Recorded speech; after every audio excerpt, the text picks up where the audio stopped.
यह कहानी उस दौर की है जब दक्षिण एशिया का भूगोल लहू से लिखा जा रहा था और दुनिया की महाशक्तियां शतरंज की बिसात बिछा रही थी।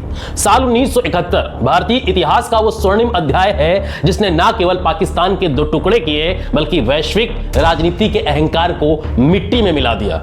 इस पूरी घटना की शुरुआत हुई थी पाकिस्तान के अंदरूनी कलह से, जो धीरे धीरे एक भयानक नरसंहार में बदल गया।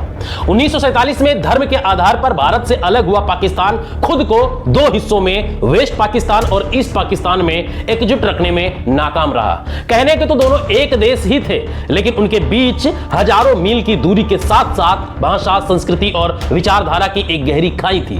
वेस्ट पाकिस्तान के हुक्मरान और सेना खुद को सुपीरियर मानते थे और ईस्ट पाकिस्तान के बंगाली बोलने वाले लोगों को दूसरे दर्जे का नागरिक समझते थे। जुल्म की नींव तब पड़ी जब मोहम्मद अली जिन्ना ने ढाका में जाकर ऐलान कर दिया कि पाकिस्तान की राष्ट्रभाषा सिर्फ उर्दू होगी, और इस एक फैसले ने बंगालियों के दिल में विद्रोह की चिंगारी सुलगा दी, क्योंकि उनकी पहचान उनकी भाषा थी। सालों का आर्थिक शोषण और भेदभाव झेलने के बाद 1970 के चुनावों ने इस आग में घी का काम किया। ईस्ट पाकिस्तान की आवामी लीग ने शेख मुजीबुर रहमान के नेतृत्व में भारी बहुमत हासिल किया, लेकिन वेस्ट पाकिस्तान के नेताओं और मिलिट्री जनरल याया खान को यह मंजूर नहीं था कि एक बंगाली उन पर राज करे, और उन्होंने लोकतंत्र की हत्या करते हुए चुनाव के नतीजों को मानने से इनकार कर दिया और मुजीबुर रहमान को सलाखों के पीछे डाल दिया। और इसके बाद शुरू हुआ ऑपरेशन सर्च लाइट, जो आधुनिक इतिहास के सबसे काले अध्यायों में से एक माना जाता है। पाकिस्तानी सेना ने अपनी ही जनता पर गोलियां बरसाना शुरू कर दिया। ढाका यूनिवर्सिटी के छात्रों से लेकर आम नागरिकों तक किसी को नहीं बख्शा गया। मर्दों का कत्लेआम हुआ और लाखों औरतों की असमत लूटी गई ताकि उनकी नस्ल और रूह को कुचला जा सके। इस भयावह जुल्म के कारण लगभग 1 करोड़ शरणार्थी अपनी जान बचाकर भारत की सीमा में घुस आए। भारत जो खुद उस समय आर्थिक चुनौतियों से जूझ रहा था, अचानक 1 करोड़ लोगों के खाने और रहने की जिम्मेदारी से लद गया। प्रधानमंत्री इंदिरा गांधी ने दुनिया के बड़े देशों से मदद मांगी, अमेरिका के चक्कर लगाए, लेकिन अमेरिकी राष्ट्रपति रिचर्ड निक्सन और उनके सलाहकार हेनरी किसिंजर की आंखों पर पाकिस्तान की वफादारी का चश्मा चढ़ा हुआ था। अमेरिका के लिए पाकिस्तान उस समय एशिया में कम्युनिज्म को रोकने का सबसे बड़ा मोहरा था और भारत की बेबसी को नजरअंदाज किया गया और पाकिस्तान को हथियारों की सप्लाई जारी रही। इंदिरा गांधी समझ चुकी थी कि अब कूटनीति से काम नहीं चलेगा, अब शक्ति प्रदर्शन का समय है, लेकिन भारत ने संयम बरता और तब तक हथियार नहीं उठाए जब तक पाकिस्तान ने खुद गलती नहीं की। 3 दिसंबर 1971 की शाम पाकिस्तान ने भारत के पश्चिमी एयरफील्ड्स पर हमला बोल दिया। यह उनकी सबसे बड़ी भूल थी। भारतीय सेना, वायुसेना और नौसेना पहले से ही तैयार बैठी थी। जनरल सैम मानेकशा के नेतृत्व में भारतीय शेरों ने ऐसी जवाबी कार्रवाई की कि पाकिस्तानी सेना के पैर उखड़ने लगे। युद्ध शुरू होते ही भारत ने पूर्वी पाकिस्तान को चारों तरफ से घेर लिया। भारतीय नौसेना के INS विक्रांत ने बंगाल की खाड़ी में पाकिस्तान की सप्लाई लाइन काट दी, लेकिन जैसे जैसे भारत की जीत करीब दिखने लगी, अमेरिका बौखला गया। उसे डर था कि अगर पाकिस्तान हार गया तो इस पूरे क्षेत्र में भारत और उसके मित्र सोवियत संघ यानी USSR का राज हो जाएगा।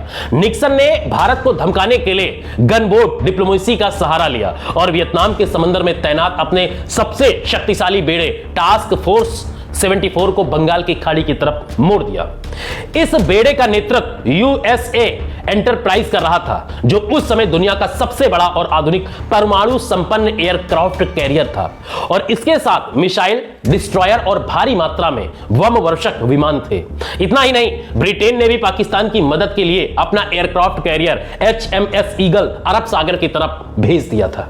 भारत अब 2 तरफ से घिर चुका था। एक तरफ से अमेरिका और दूसरी तरफ से ब्रिटेन की विशाल नौसेना भारत को कुचलने के लिए आगे बढ़ रही थी। भारत के पास इन 2 महाशक्तियों के सामने टिकने लायक नौसैनिक ताकत नहीं थी, लेकिन भारत के पास एक ऐसा दोस्त था जिसने वक्त आने पर अपनी जान की बाजी लगा दी। युद्ध से कुछ महीने पहले भारत और सोवियत संघ के बीच इंडो सोवियत ट्रीटी हुई, जो इंदिरा गांधी की एक मास्टर स्ट्रोक चाल थी।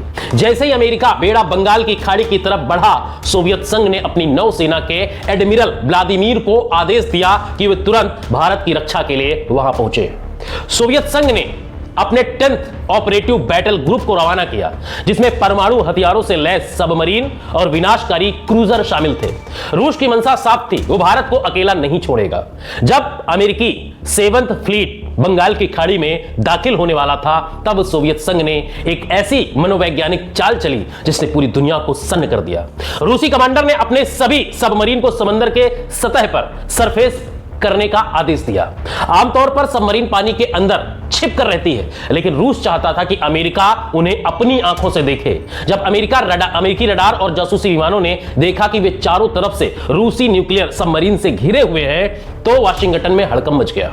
ब्रिटिश एडमिरल ने अमेरिकी कैप्टन को संदेश भेजा कि सर, हम बहुत देर कर चुके हैं। रूसी यहां पहले से ही भारी तादाद में तैनात हैं और उनकी मिसाइलें हमारे ऊपर तनी हुई हैं। अमेरिका और ब्रिटेन की विशाल सेना जो भारत को डराने आई थी, खुद खौफ में आ गई। उन्हें समझ आ गया कि अगर उन्होंने भारत पर एक भी गोली चलाई तो तीसरा विश्व युद्ध शुरू हो जाएगा और सोवियत संघ उन्हें समंदर की गहराइयों में दफन कर देगा। बिना एक भी गोली चलाए दुनिया की सबसे बड़ी नौसेना के जहाज श्रीलंका की तरफ से दुम दबाकर भाग निकले। रूस की इस दिलेरी ने भारतीय सेना का रास्ता साफ कर दिया। उधर जमीन पर भारतीय सेना और मुक्ति वाहिनी ने ढाका के दरवाजे खटखटा दिए थे। ढाका में बैठी पाकिस्तानी जनरल नियाजी को उम्मीद थी कि अमेरिका या चीन उनकी मदद के लिए आएगा, लेकिन जब उन्होंने देखा कि समंदर में रूस खड़ा है, आसमान में भारतीय वायुसेना का राज है, तो उनकी हिम्मत टूट गई।